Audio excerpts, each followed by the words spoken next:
Vamos lá, meus amigos. Nós vamos começar o nosso semestre, o nosso conteúdo programático, tratando do conceito de direito processual. Conceito de direito processual. Eu vou passar aqui uma definição de direito processual para os senhores e vou repeti-la diversas vezes. Inclusive, vamos identificar cada uma das partes do conceito de direito processual.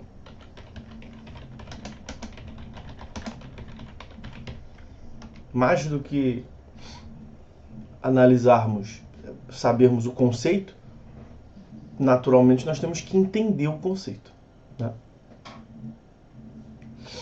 Então, direito processual é o ramo do direito público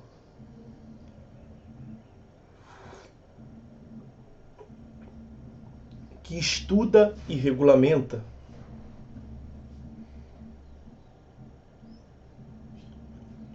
o exercício da jurisdição.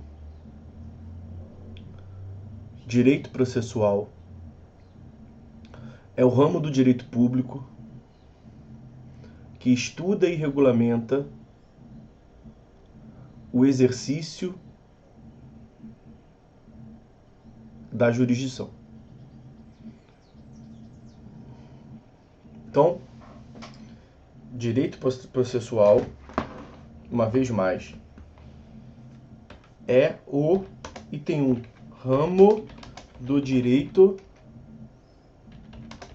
público.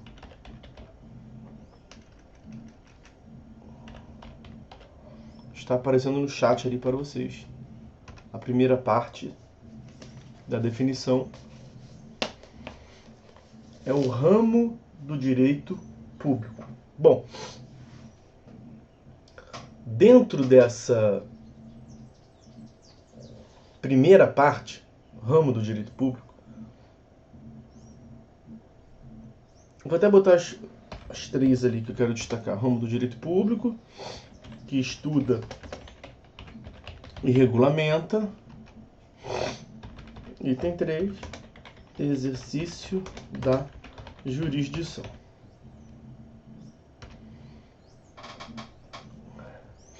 Então, dentro da primeira parte desse conceito, item 1 ali, ramo do direito público, nós temos que entender, naturalmente, o que faz com que certa categoria do direito, certo ramo do direito, seja de direito, seja do grupo denominado direito público ou do grupo denominado direito privado.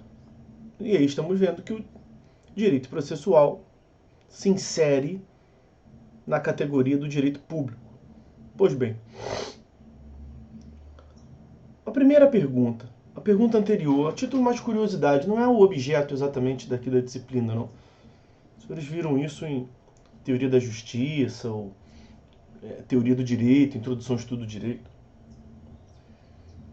Para que serve o direito? Qual é a função do direito? Qual é a finalidade do direito?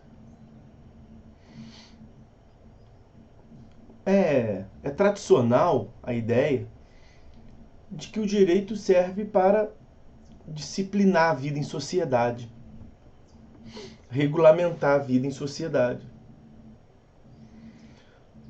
E já tornou assente, já é algo mais pacífico, que essa função de regulamentar a vida em sociedade, ela não é única.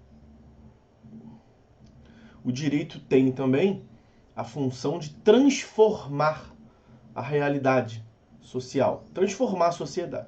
Então ele disciplina a sociedade, transformando-a para algo melhor. Um conjunto de ideias, uma ordem de ideias, transformar uma sociedade em uma sociedade melhor, como a nossa, que é desigual. E os senhores verão lá na Constituição que um dos objetivos da República é diminuir a desigualdade social, erradicar a pobreza. Então, o direito não se limita a disciplinar uma realidade que é insatisfatória. Então vamos permanecer aqui nesse estado de coisas que nós não concordamos. E vamos permanecer dessa forma, estou disciplinando. Não. Então ele disciplina a vida em sociedade para evitar o caos, né? Evitar a barbárie, mas ele também transforma, ele visa modificar a sociedade para algo melhor. Tá bem. Certo? Muito resumidamente, as finalidades do direito. E como é que o direito faz isso? Qual o instrumento que ele se utiliza para disciplinar a vida em sociedade? E a resposta é pelas normas jurídicas.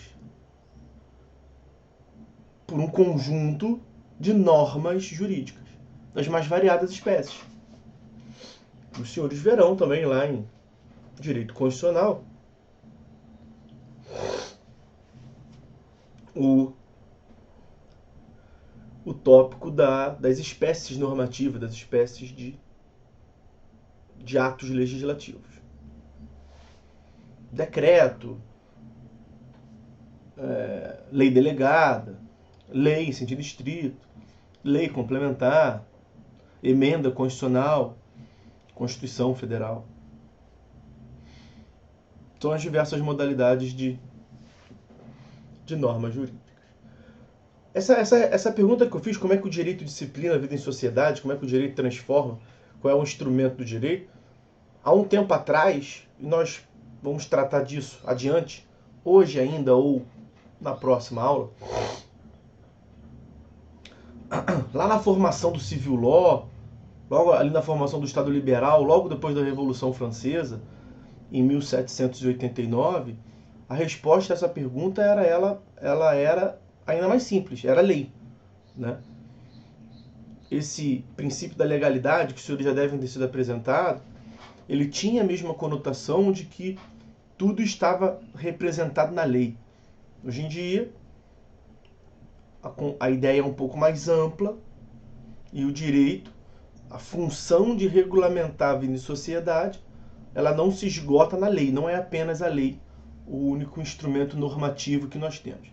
Então a pergunta que eu fiz foi: como é que o direito regulamenta, disciplina e transforma a vida em sociedade? A resposta atual, mais ampla, é por meio das normas jurídicas. Das normas. Ok. A norma pode estar numa lei, naturalmente. A norma pode estar também em outros lugares. Então, o direito se utiliza de normas jurídicas para dizer o que pode, o que não pode. O que não pode, senão vai pagar multa. O que não pode, senão vai cometer um crime, pode ser preso. É dessa forma que ele disciplina. Então perceba, o direito olha para a sociedade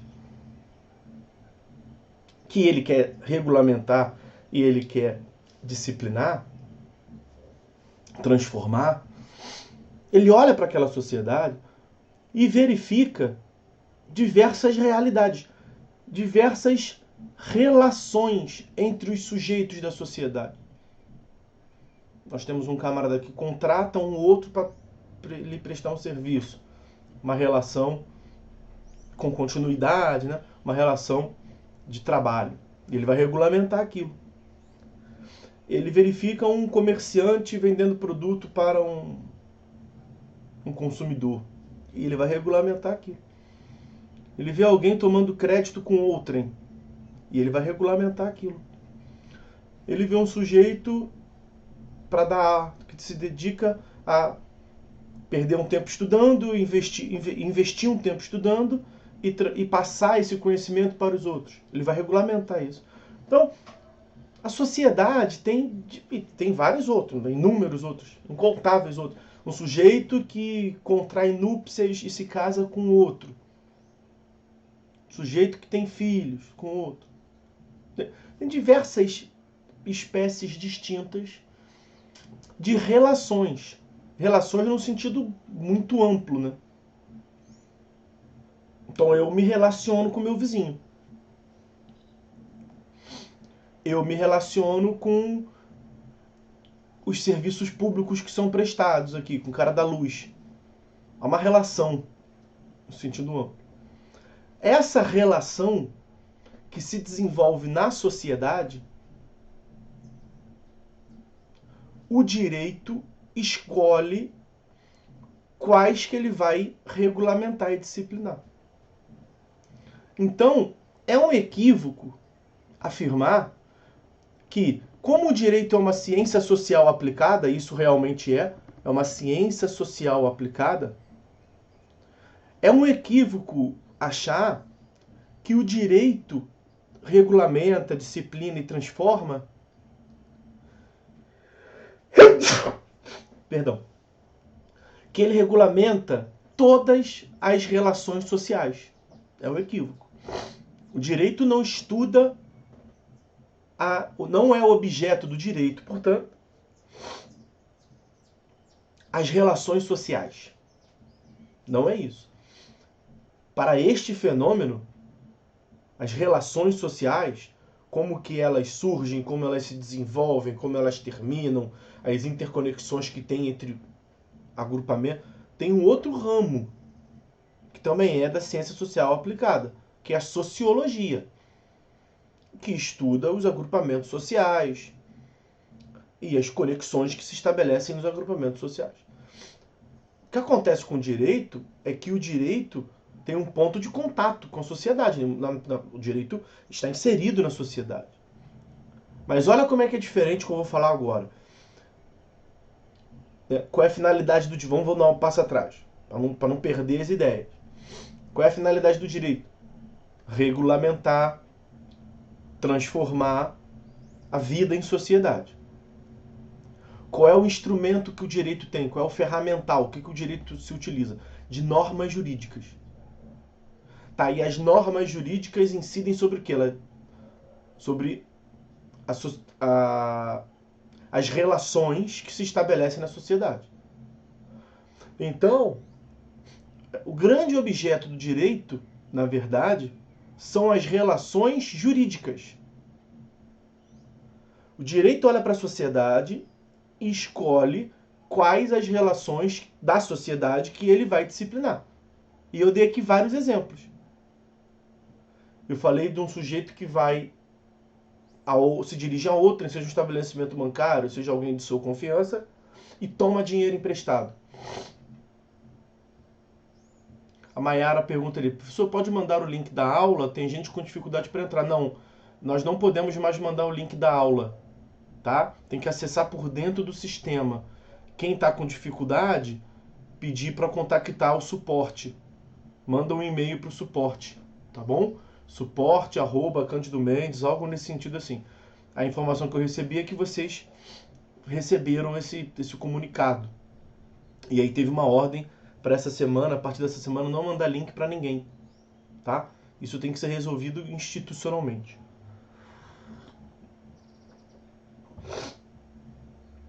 Então, o direito, ele disciplina as chamadas relações jurídicas. Então, há as relações na sociedade e há nada, Mayara, por nada, de nada. E há as relações na sociedade que também são relações jurídicas. Então, vai ter tem diversos institutos, diversas relações que tanto a sociologia estuda quanto o direito estuda. Casamento, por exemplo. Mas o objeto do direito são as relações jurídicas. Ele disciplina e ele transforma as relações jurídicas. Qual é o grande detalhe que nós temos aqui? Quem é que determina quando que uma relação é jurídica, quando que ela não é jurídica? Ou seja, eu disse que tem relações que se desenvolvem na sociedade, o direito pinça, escolhe, vai lá e regulamenta.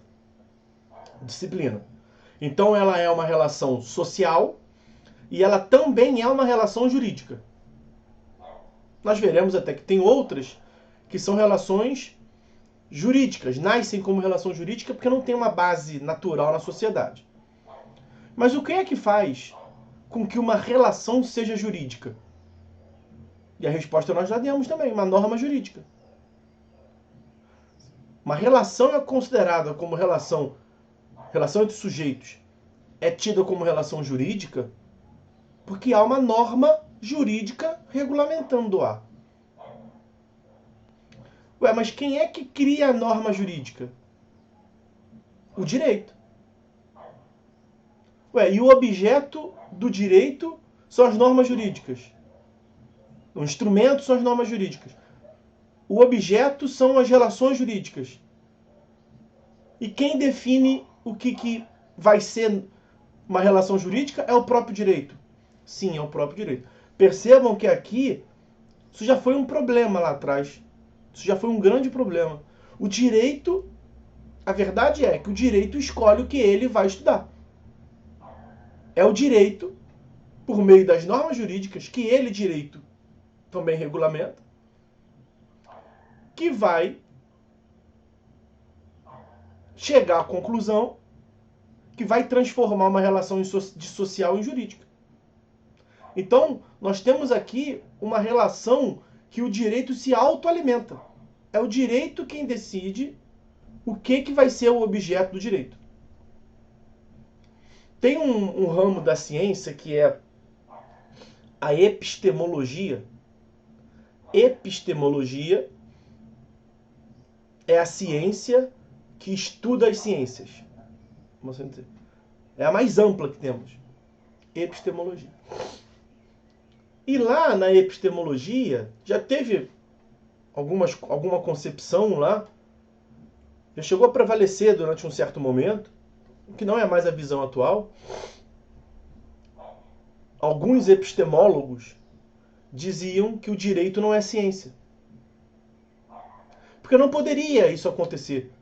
A própria ciência decidiu o que ela vai estudar. Isso não acontece de modo em geral. Em geral, a ciência estuda um objeto que é externo. Um objeto que é externo que vem, muitas vezes, da natureza. Da ordem natural das coisas. Então, o que a física estuda? As forças da natureza. O que a biologia estuda? A composição dos seres. O que a matemática estuda? As propriedades dos números. O que a sociologia estuda? A sociedade. As relações entre a sociedade. Veja que são tudo objetos externos. E o que o direito estuda? O direito estuda o direito. O direito estuda as relações jurídicas, que é ele, direito, que determina o que vai ser relação jurídica. Porque nem tudo que tem no mundo é uma relação jurídica. Isso é muito curioso. Hoje em dia não há, mas durante muito tempo, eu me lembro muito claramente a discussão se o direito é ciência ou não é ciência. Se o direito não é ciência, tem que acabar com as faculdades de direito. Hoje em dia não se discute isso, não. Já está superado pela importância que o direito tem para a sociedade, para regulamentar a vida em sociedade. Então é como se fosse o que nós trataríamos aqui como uma ciência sui generis, né? Algo diferenciado. Quer ver? Vou lhes dar um exemplo.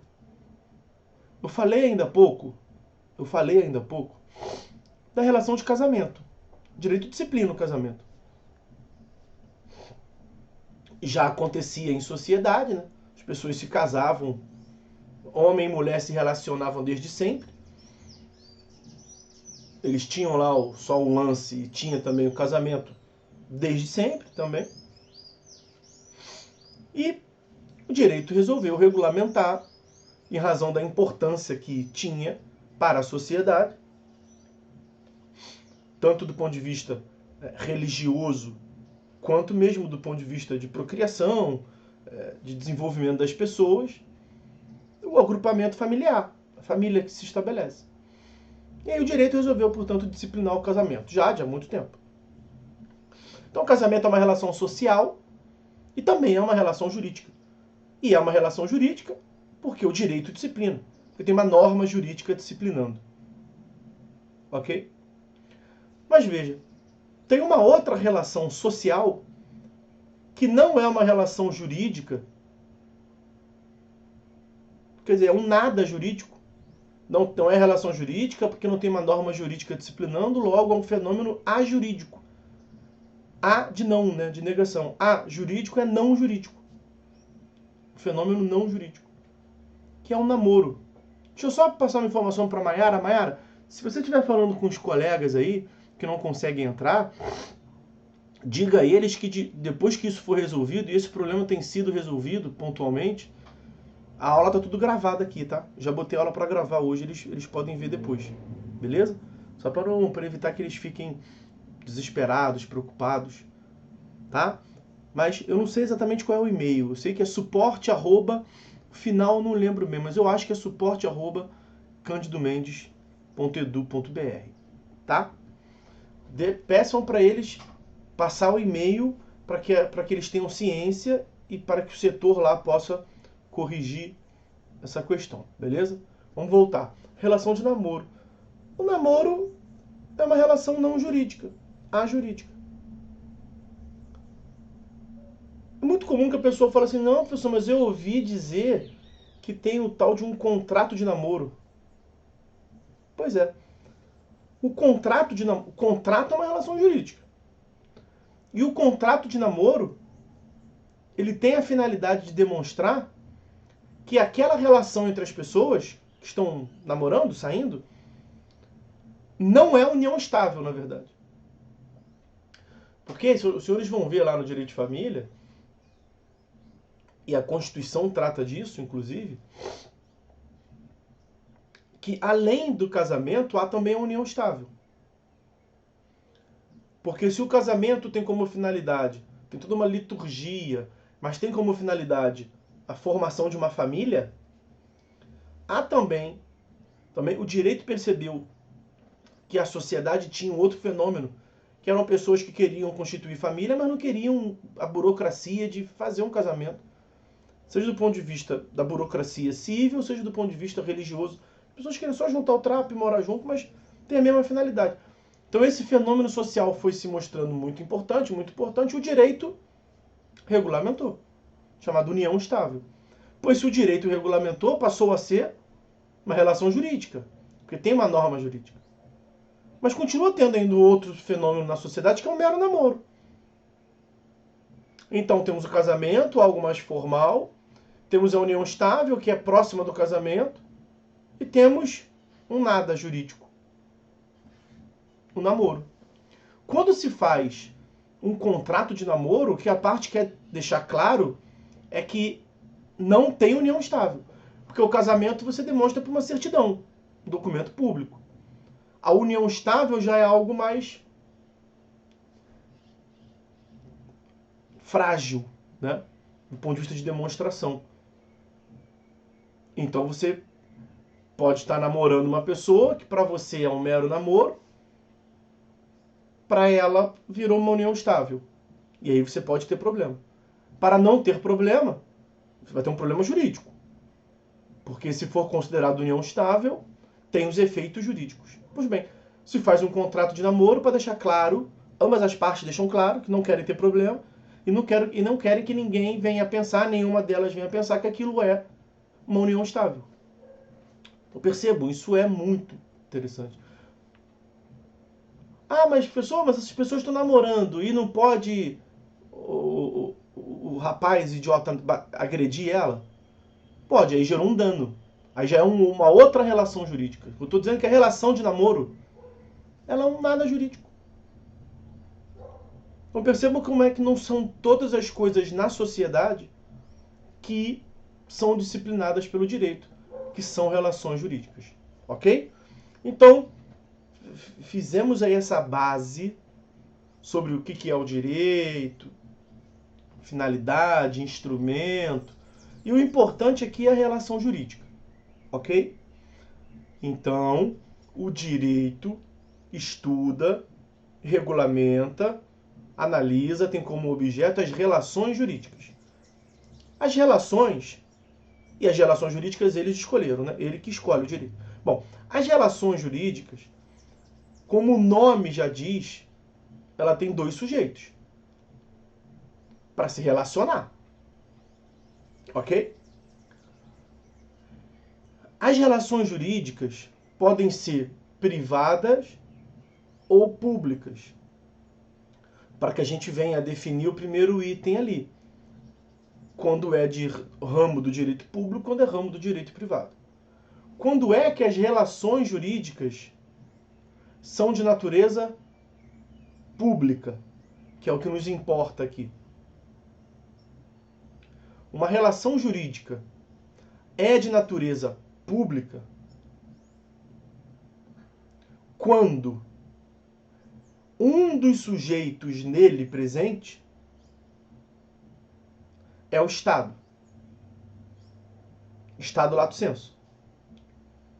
E, além disso, quando o Estado estiver exercendo um poder de império. Então, o direito tem como objeto as relações jurídicas que ele disciplinou da sociedade ou que ele, direito, inventou. Ele criou uma norma jurídica para regulamentar uma relação. Se nessa relação forem preenchidos dois elementos, quais são os dois elementos? A presença do Estado. O Estado é um dos sujeitos. Perdoe. 2. Que o Estado esteja presente nesta relação, exercendo império, exercendo força, supremacia.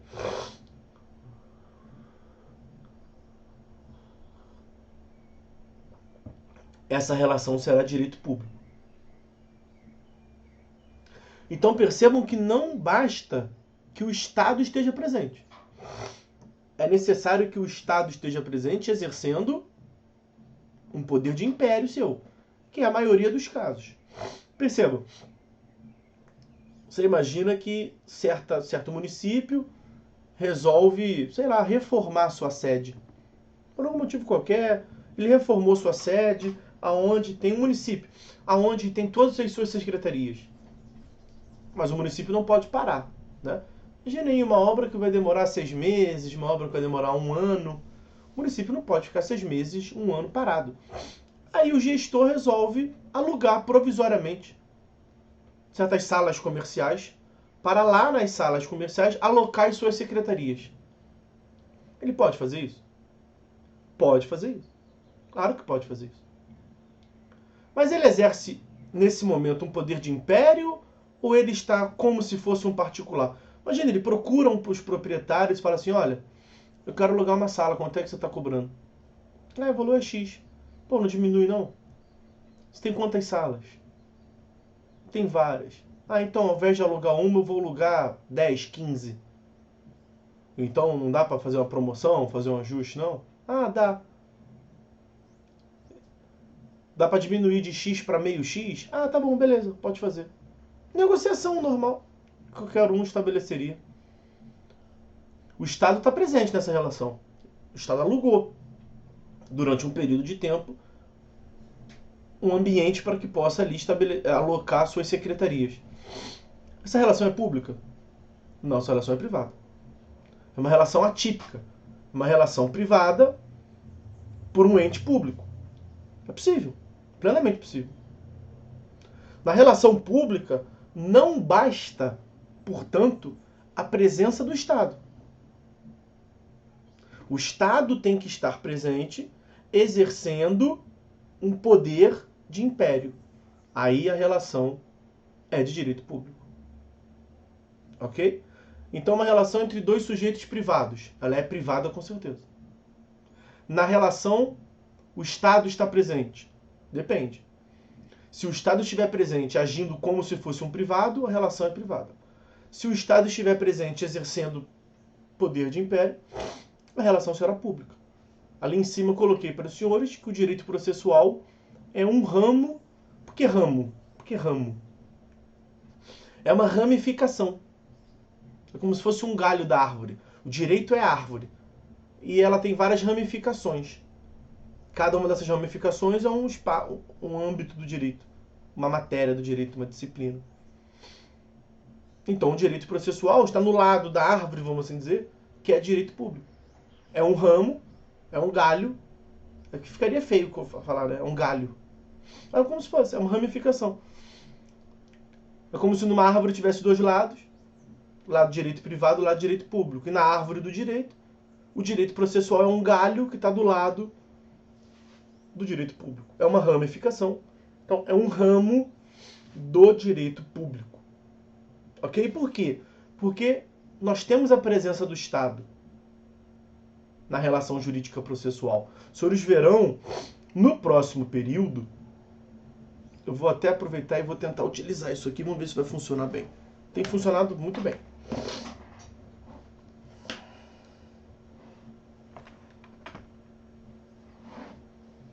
Olha aqui, eu vou compartilhar rapidamente com os senhores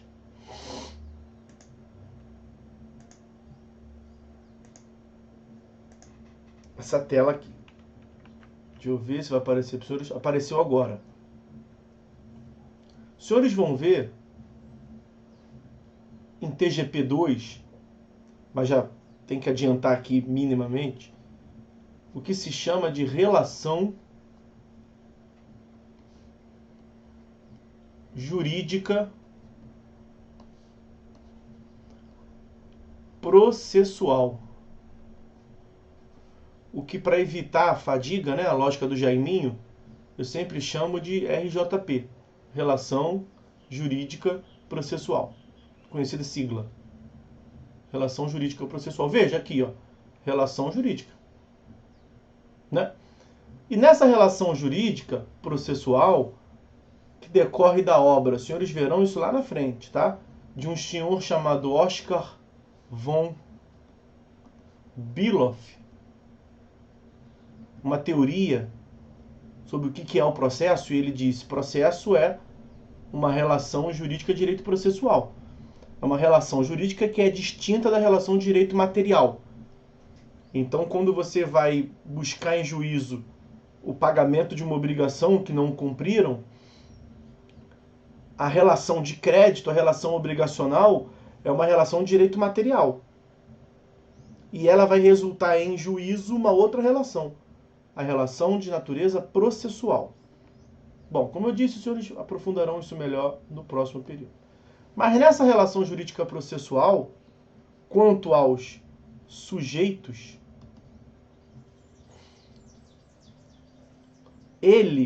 a tese de Oscar von Beloff, quanto aos sujeitos, nós temos o Estado, não vou botar Estado juiz não, tá só Estado.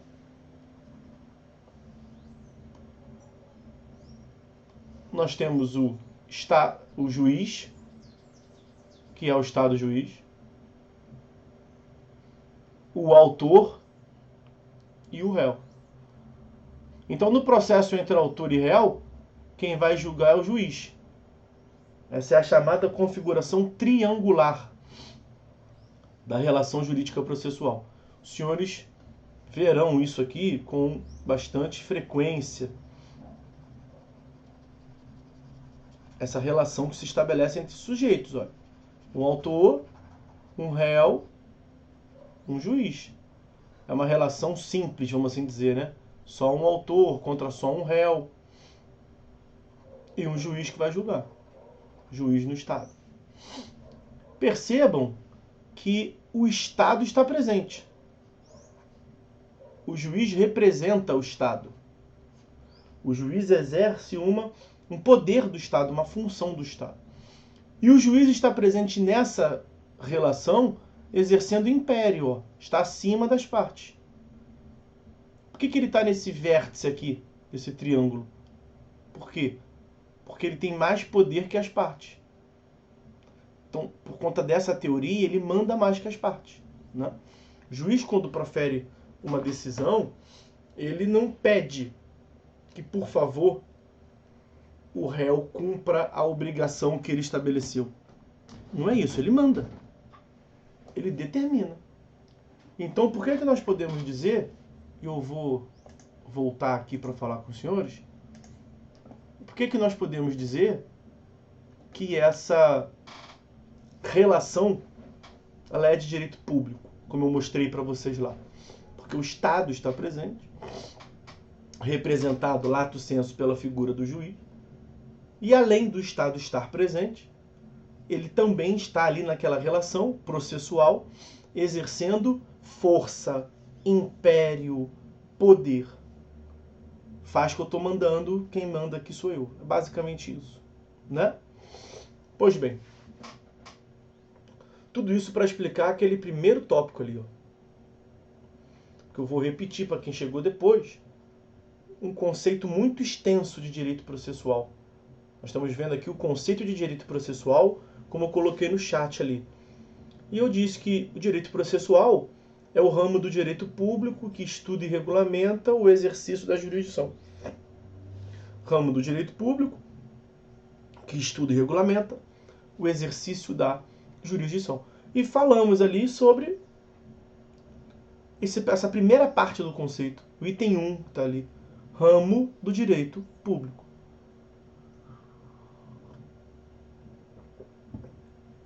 E de uma vez por todas, para encerrar esse tópico, por que o direito processual é um ramo do direito público?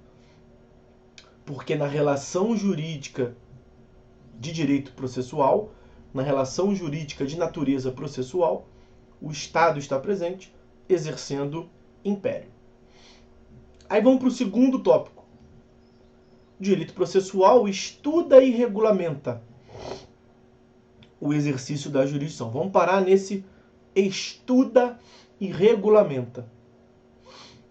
Bom, nós estamos aqui estudando o conceito de direito processual, né? Então, o direito. E direito é uma palavra, é um termo polissêmico. O que significa dizer que o direito é uma palavra, é um termo polissêmico? Porque ele tem diversos sentidos. É possível se atribuir à palavra direito diversos sentidos. Como, já a título de exemplo, só para começar, o lado direito, o lado esquerdo. Lado direito. Por que lado direito? A origem é essa, tá? Os canhotos que me perdoem, não sou eu que estou dizendo não, isso é a origem. Deu-se à mão direita esse nome de direito porque é o certo, seria o certo, né? Pense numa sociedade muito primitiva, sem nenhum domínio do conhecimento, da razão. Pense numa sociedade absolutamente inspirada nas concepções religiosas. E aí os senhores verão, né, quer dizer, naquela sociedade, 90 e tantos % escrevem com a mão, que é a mão certa. E algumas manifestam a habilidade pela outra mão, na mão esquerda. Como é que eles tratavam isso lá atrás? Com aqueles sujeitos que escrevem com a mão esquerda, eles escrevem com a mão errada. Era algo estranho para eles. Senhores, durante algum tempo da sociedade, eu já ouvi isso, para que os senhores tenham uma ideia. Eu já ouvi isso enquanto eu falava isso, um conhecimento que me foi transmitido por leitura e por aulas. Mas enquanto eu dava essa aula, ainda num momento em que tinha encontro presencial, não sei se os senhores se lembram, há muito tempo atrás, a gente saía de casa e ia para um outro ambiente, que era a sala de aula, onde o professor ficava lá na frente e os alunos ficavam sentados numa cadeira. Não sei se vocês se lembram disso. Não sei se vocês pegaram essa época, muito tempo atrás. E aí, nesse ambiente, na sala de aula, eu falando sobre isso, uma senhorinha estava lá atrás. Falou, professor, isso aconteceu comigo. Olha só que doideira. E o que é isso? Ao que eu estou me referindo? As pessoas vinham, quem era, o que hoje em dia nós entendemos como canhoto, quem manifesta as habilidades pela mão esquerda, como sendo um monstro. Era uma deformação do corpo para eles. Senhores, lá atrás, lá nos primórdios, chegavam a matar, exterminar as crianças canhotas, que escreviam com a mão esquerda, porque eles recebiam aquilo como um susto. Era algo errado, era uma monstruosidade, porque o certo, que a grande maioria, o que seria, aspas, o certo, era escrever com a mão direita. Praticar os atos com o lado direito do corpo, e não com o lado esquerdo. Já chegaram a matar. E depois evoluiu, né? Viram que seria um absurdo, mas forçavam a pessoa a escrever com a mão direita. Porque era o certo. Certo.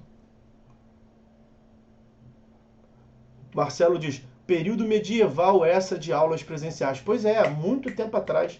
Não sei nem se os senhores pegaram, de outra época. Muito tempo. Vamos ver se volta logo. E aí foi quando essa senhorinha falou comigo, isso aconteceu comigo. Amarravam a mão para a criança ser alfabetizada com a mão direita, e a criança não sabia escrever com a mão direita. Ela sabia escrever com a mão esquerda. Ela conseguia fazer os atos da vida com a mão do lado esquerdo do corpo. Amarravam o pé, amarravam a mão no corpo, no tronco. Então ficava com a mão esquerda amarrada e ela era obrigada a fazer tudo com a mão direita.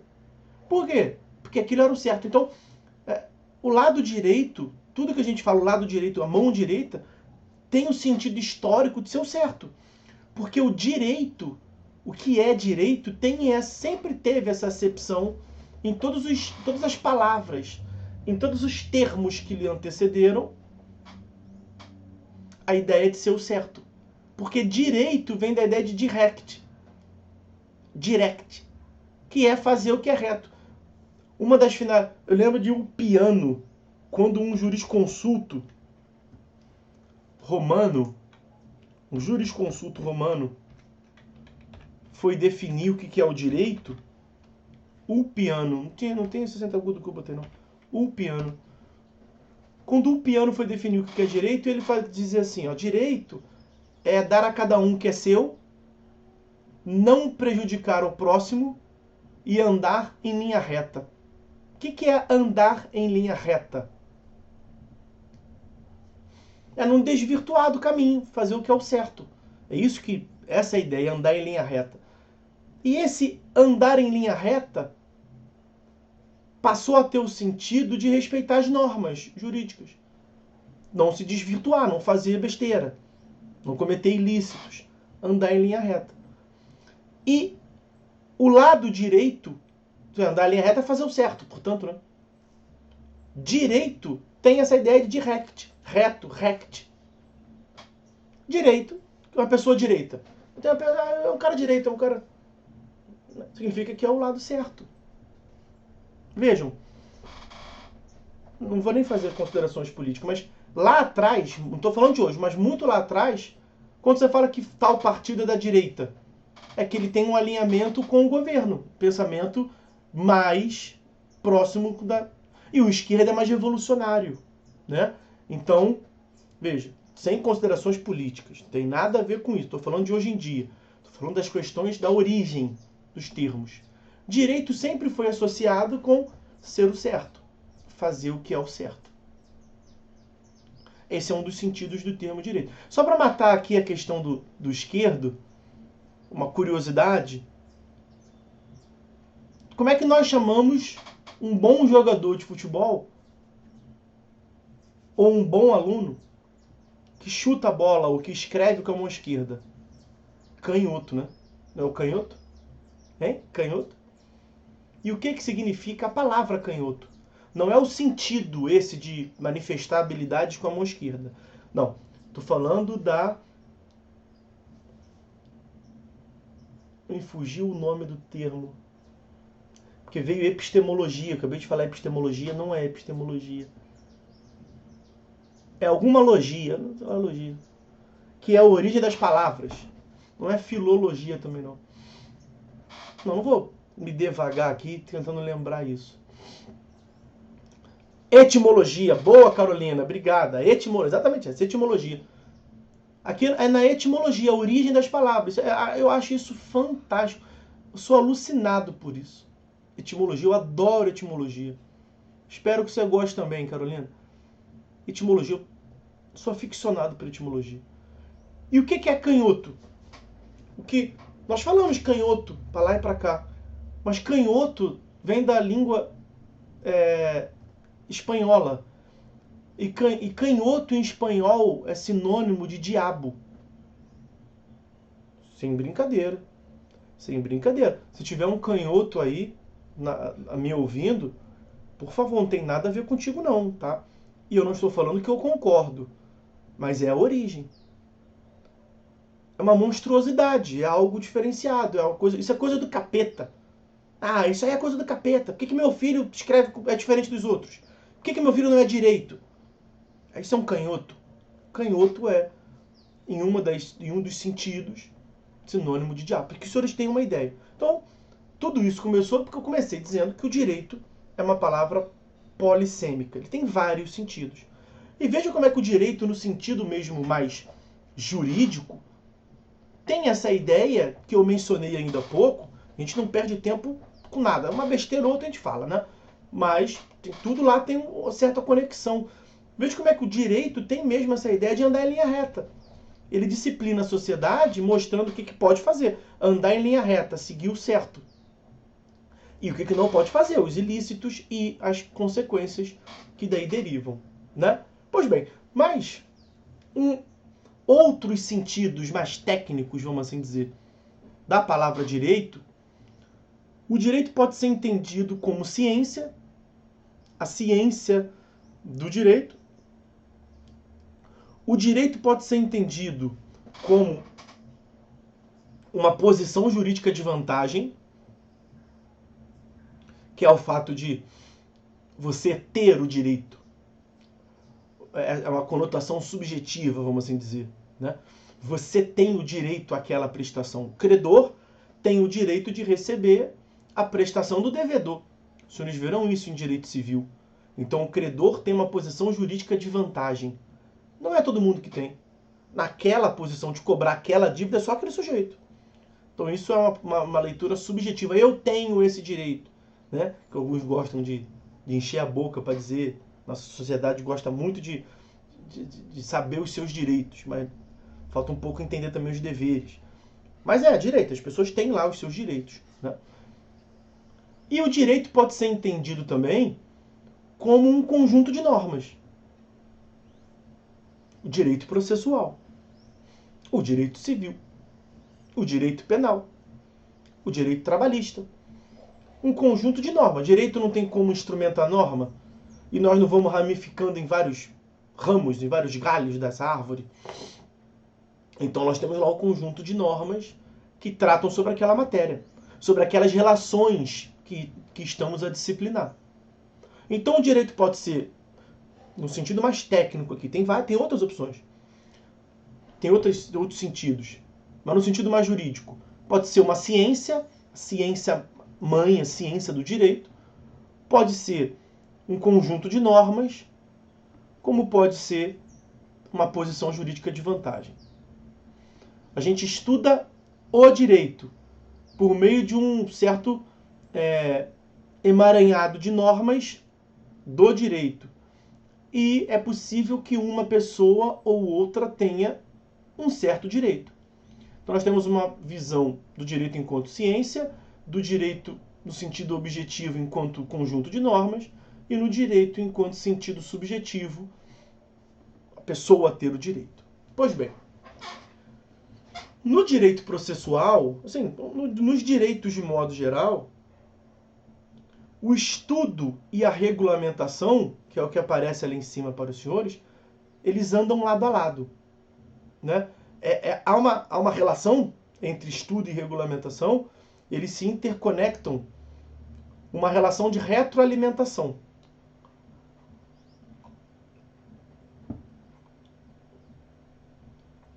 Quando sai uma lei nova, quando sai norma nova, aquilo vai reclamar o estudo. Então a regulamentação puxa o estudo daquela norma. Tá certo, tá errado. Qual é o potencial? De onde veio? Aonde vai parar, se for assim? Vai parar num bom lugar ou não vai parar num bom lugar? Se não vai parar num bom lugar, qual é a solução? É um estudo. O que nós fazemos. Então a regulamentação reclama, exige o estudo. Ok. E o inverso também é verdadeiro. O estudo pode mostrar a necessidade de uma nova regulamentação. Que no nosso contexto aqui do direito processual, foi um fenômeno que se manifestou ali em 2015. Na verdade, que se manifestou em 2009. Porque o Código de Processo Civil de 2015, que os senhores serão apresentados logo mais, o Código de Processo Civil de 2015, ele foi gestado em 2009. Porque para que a lei seja... O Código é uma lei, tá? Alguns conceitos básicos, que os senhores estão no 4º período, eu lembro disso. O Código é uma lei. O Código de Processo Civil é uma lei, a Lei 13.105 de 2015. Mas, professor, por que chama de código, então? Chama-se de código, que é uma lei muito grande. Uma lei enorme, que disciplina vários... É código. Tá? É isso. Código é uma lei. Ponto final. Não é uma lei diferente das outras. Não é uma lei melhor ou pior do que uma outra, porque o código tem 1.072 artigos e uma outra lei tem 10. Ela vale igual. Pode ser que essa lei de 10 artigos, de 5 artigos, mude o código. Pode. Tá? Então é isso. O código é uma lei. E a lei, antes dela ser aprovada, ela passa por um processo legislativo, por um procedimento. Os senhores verão tudo isso em direito constitucional. Se é que já não viram.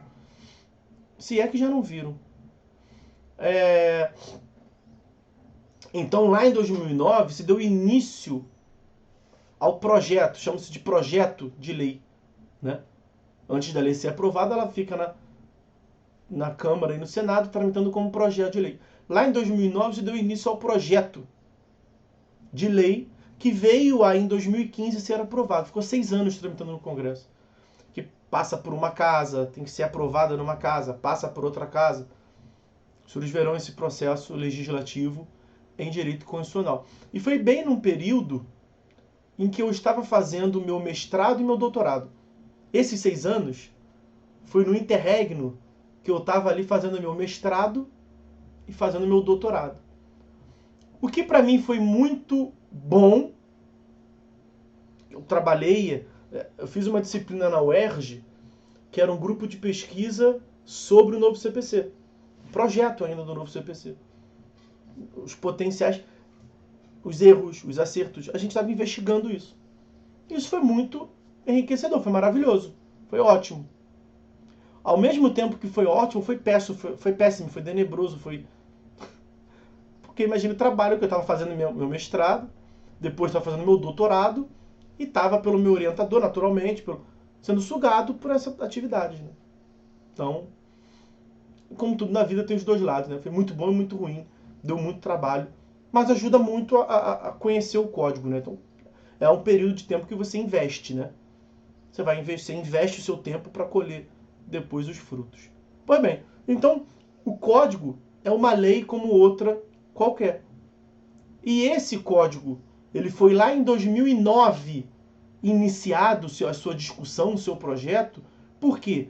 Porque já antes de 2009, a doutrina, os professores, os estudiosos do processo já estavam demonstrando que o código anterior, que era o código de 73, código de 1973, ele estava totalmente desconectado com a realidade. Ele já não era mais um instrumento capaz, o código anterior, já não era mais um instrumento capaz de disciplinar a sociedade atual e de transformar a sociedade atual. Essa comunicação estava dando um bug, estava dando erro, tela azul. Quando você ia aplicar o código, tela azul. Você olhava a Constituição e não deu ruim. Então a doutrina percebeu isso, os estudiosos perceberam que precisava de uma nova regulamentação. Veja aí a relação. A regulamentação puxa o estudo puxa a regulamentação. Então não é possível viver numa ciência jurídica, em um ramo jurídico, não é possível que você só estude, totalmente desconectado com a regulamentação. E não é possível que você só regulamente. totalmente desconectado com os estudos. Se você só estudar, sem se preocupar com a regulamentação, por exemplo, o direito japonês é maravilhoso, só estudar aquilo, para ser aplicado no direito brasileiro, você vai ter problema, né? O direito italiano é maravilhoso, o direito norte-americano é maravilhoso. Você ficar estudando só aquilo, tem uma ótima finalidade para fins de conhecimento, obviamente. Mas você vai ter um problema na aplicação do direito no Brasil. Mesmo se você estudar o direito brasileiro, imagine, você é um exímio conhecedor do Brasil Império, do direito no Brasil Império. Ótimo. Você vai dar aula de direito, de história do direito. Não tem problema não, isso é maravilhoso. Mas para você aplicar aquilo atualmente, se você não conhece a regulamentação atual, você vai ter problema. Porque nós não vimos que são as normas jurídicas que o direito se utiliza como instrumento para disciplinar. Então, óbvio que você tem que saber. Então, se você sabe só a teoria, sem nenhuma preocupação com o objeto, com o instrumento, com as normas atuais, você vai ser um lunático, vamos assim dizer. Um lunático. Claro, um lunático se você quiser aplicar as normas, tá? Porque eu só não quero ser mal entendido aqui. Claro que o cara que não quer ser advogado, não quer aplicar, não tem problema, ele vai ser vai viver disso, problema nenhum. Mas se você quer aplicar hoje uma norma do Brasil Império, você é um lunático. Isso que eu estou querendo dizer. Se você quer ir para o foro, fala, excelência, eu quero aplicar um assento, um instituto lá do Brasil Império, um assento. O juiz vai falar, você está ficando maluco? Tá louco? Interdição. Vai oficiar para a OAB, vai falar, esse sujeito aqui não cometeu um desvio funcional da OAB. Porque não tem mais isso atualmente. Então é nesse sentido que eu estou falando.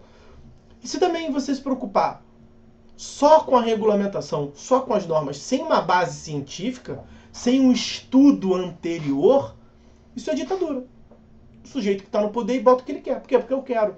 Mas não tem base científica, está errado. Não, mas a ciência pouco importa. O que importa é canetada. Isso é arbítrio. Isso é autoritarismo. Né? Então há em tudo uma interconexão entre a regulamentação e a ciência.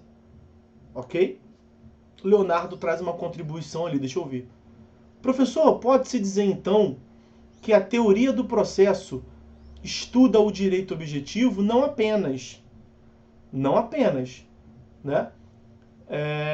Também a aplicação, né? O fenômeno, a aplicação desses institutos são importantes. Nós veremos, por exemplo, a jurisprudência, né? Ou seja, o direito objetivo aplicado, ele também é importante. Mas um dos sentidos do direito processual é o estudo do direito objetivo, sem sombra de dúvidas. Mas o direito objetivo, ele não se esgota, né? Não adianta você saber o Código de Processo Civil, do início ao fim, decorar. Nós veremos isso muito claramente no próximo tópico, que nós temos logo no começo. Durante muito tempo já foi suficiente que você fosse um ótimo conhecedor das leis. Na época do positivismo, na época em que o direito era representado pela lei, aquilo ali realmente seria o suficiente. Hoje em dia, não. O que não quer dizer que você não tem que saber a lei, você tem que saber. Mas não é o suficiente, você tem que saber. São vários elementos que se inserem nesse contexto. Né? Alguns são direito objetivo, normas postas, normas que o Estado publiciza, e outros elementos são mais intangíveis, como a realidade social, como o caso concreto que você está a analisar para aplicar direito, como os precedentes que o nosso direito está adotando, né? Precedente entre aspas, né? As decisões vinculatórias. Então são vários elementos que não apenas a lei em sentido estrito, mas é por aí. É nesse caminho. Ok? O processo se utiliza do direito objetivo, aquele que está vigente naquele momento. Então aparece ali no conceito para vocês o estudo e a regulamentação, porque um não vive sem o outro. O certo é que um não se distancie do outro. Sobre esses possíveis sentidos da palavra direito, Vejam essa frase aqui que me foi passada pelo professor Alexandre Câmara. Como é que é? Ah.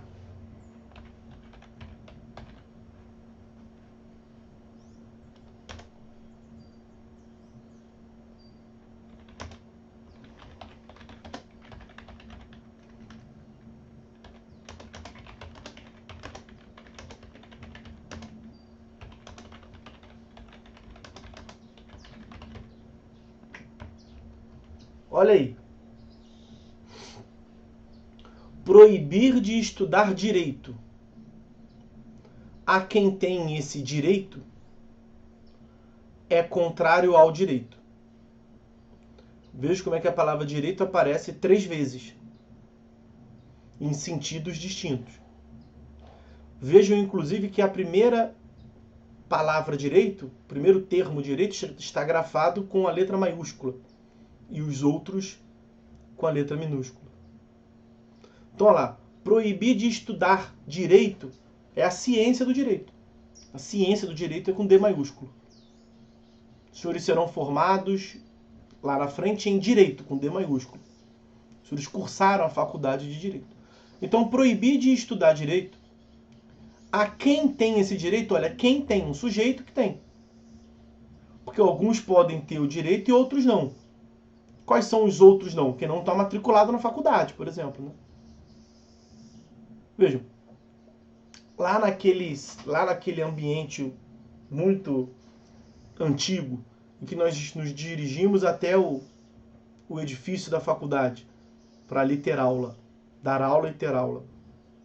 Qualquer um pode entrar ali na sala de aula? Qualquer pessoa que está passando na rua pode entrar? No campus dos senhores? Não. Ali é um prédio privado. Em tese podia ter uma catraca, né? Em geral, Cândido Mendes não tem. Mas em tese poderia colocar uma catraca, né? Uma identificação ali só entra quem tem relação jurídica comigo, Cândido Mendes, que sou uma entidade privada. Ok? Então você teria uma carteira, teria uma digital, você ia colocar ali, ia passar. Então você está matriculado, tem relação jurídica com a Cândido Mendes, verde, pode entrar. Não tem vermelho, não pode entrar. Ou, para ir na secretaria, deixa um espaço meio que público ali dentro do prédio privado, que é até para novas pessoas poderem conhecer a faculdade. Mas para entrar em sala de aula, só o aluno matriculado, naturalmente. Né? Então, alguns têm o direito de ter aquela aula, outros não têm o direito. Não podem. Veja, mesmo quem está, né, tem o manual do aluno, tem uma regulamentação. Mesmo quem tem um vínculo com a Cândido Mendes, o cara não pode no primeiro período querer puxar uma matéria do 9º período. Ele só vai entrar na sala de aula, só vai cursar as disciplinas que a própria instituição autorizar. Veja, tem uma regulamentação. Né? Então, alguns têm o direito de estar ali para assistir aquela aula, outros não têm. Impedir de entrar naquela aula quem não tem o direito, tudo bem, tá ok. Mas impedir de entrar na aula quem tem o direito de estar ali para assistir, não é o certo. Está equivocado, não é? Veja que no primeiro sentido, estudar direito, porque a faculdade que os senhores estão cursando, o ramo do conhecimento humano que os senhores estão aqui investigando é o direito. Então nós estamos ali naquele prédio, naquele edifício, para buscar o conhecimento de modo amplo sobre o direito. Vai ter uma sala que vai falar sobre direito processual, vai ter outra sala que vai falar sobre direito do trabalho, e por aí vai. Mas todas são a ciência mãe e a ciência do direito. Por isso está ali com D maiúsculo. Tá? Proibir de estudar direito a quem tem esse direito, uns têm, outros não, mas se você proibir quem tem o direito, você está ferindo o direito dele. E ferir o direito dele é contrário ao direito.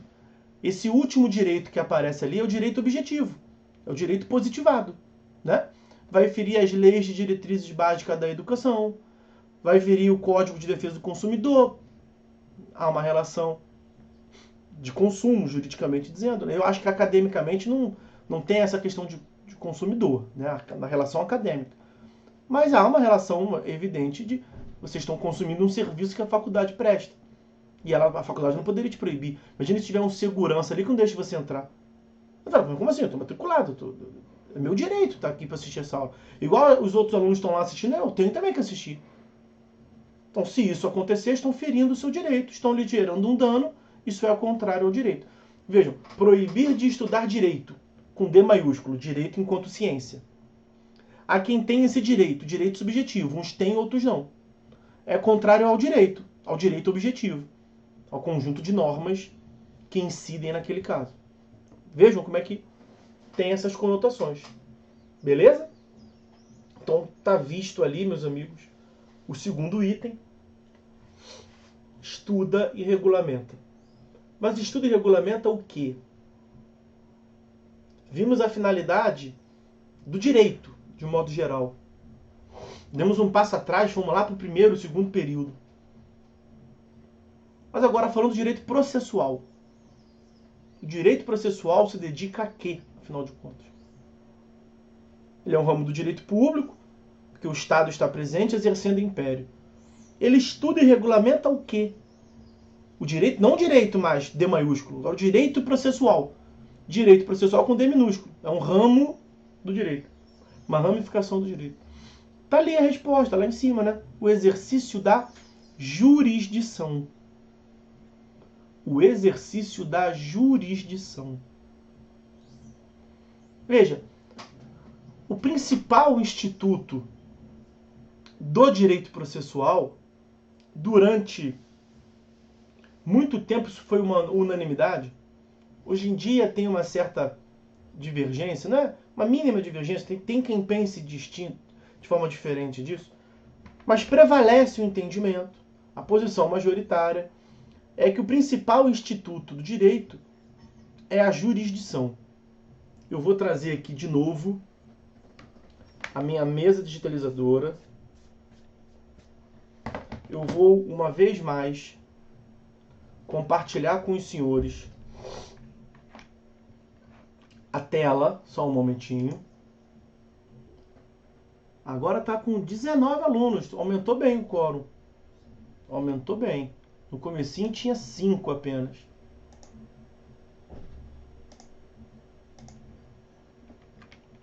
Vai aparecer para os senhores.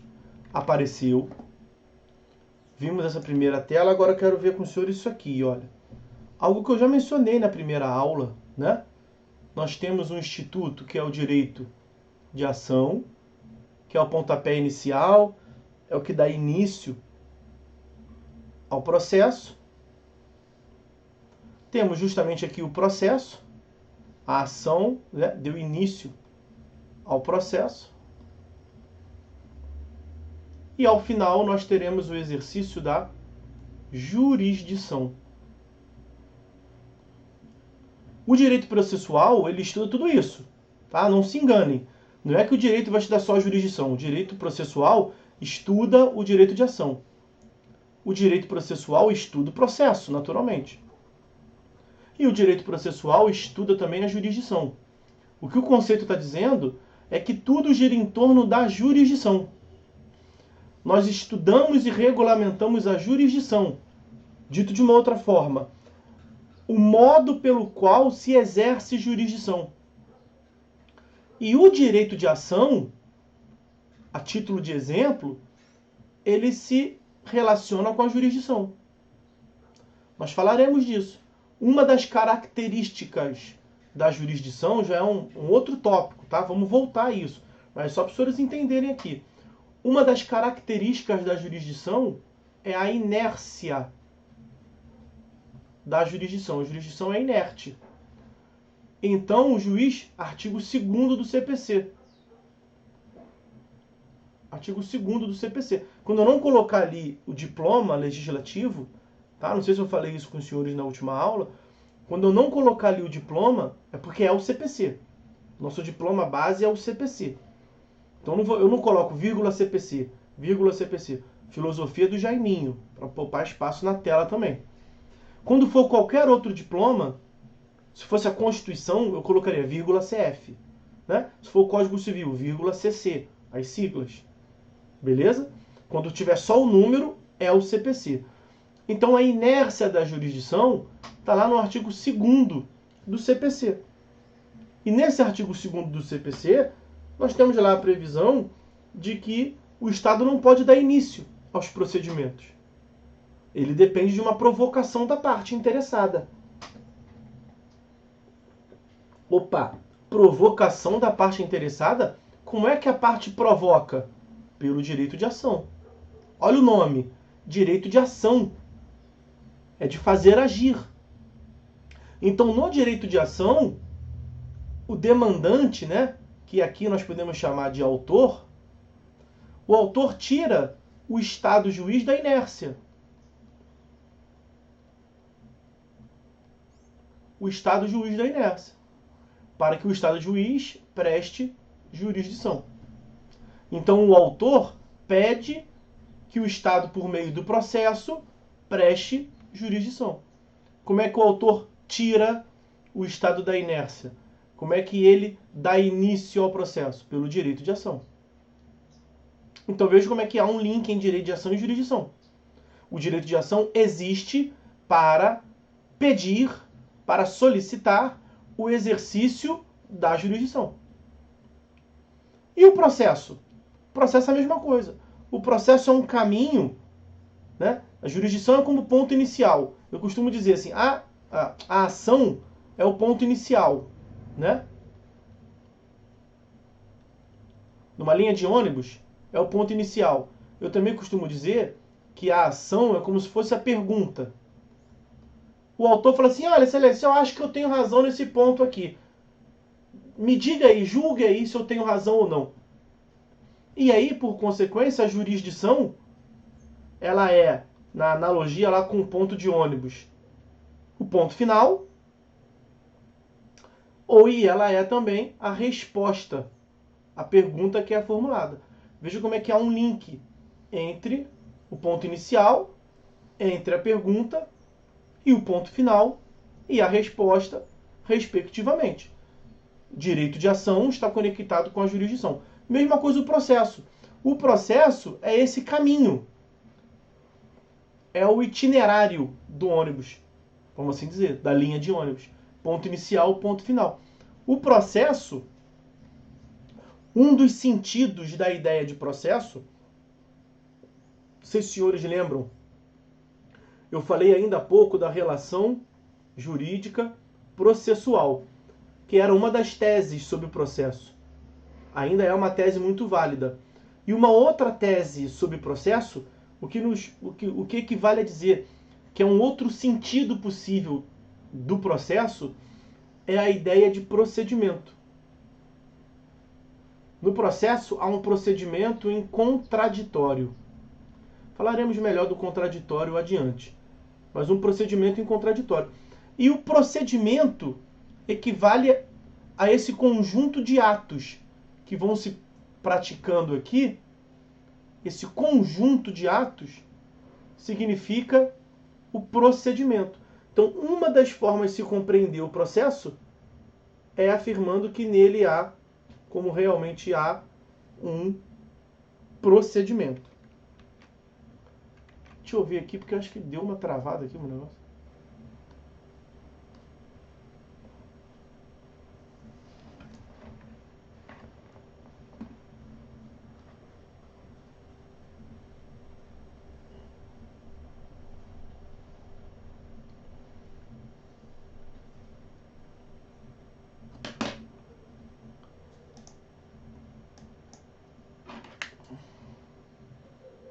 Voltou. Sei lá o que pode ter acontecido. Pronto, aqui voltando. Bom, então, um dos sentidos do processo é, portanto, Tá estranho, tá diferente isso aqui.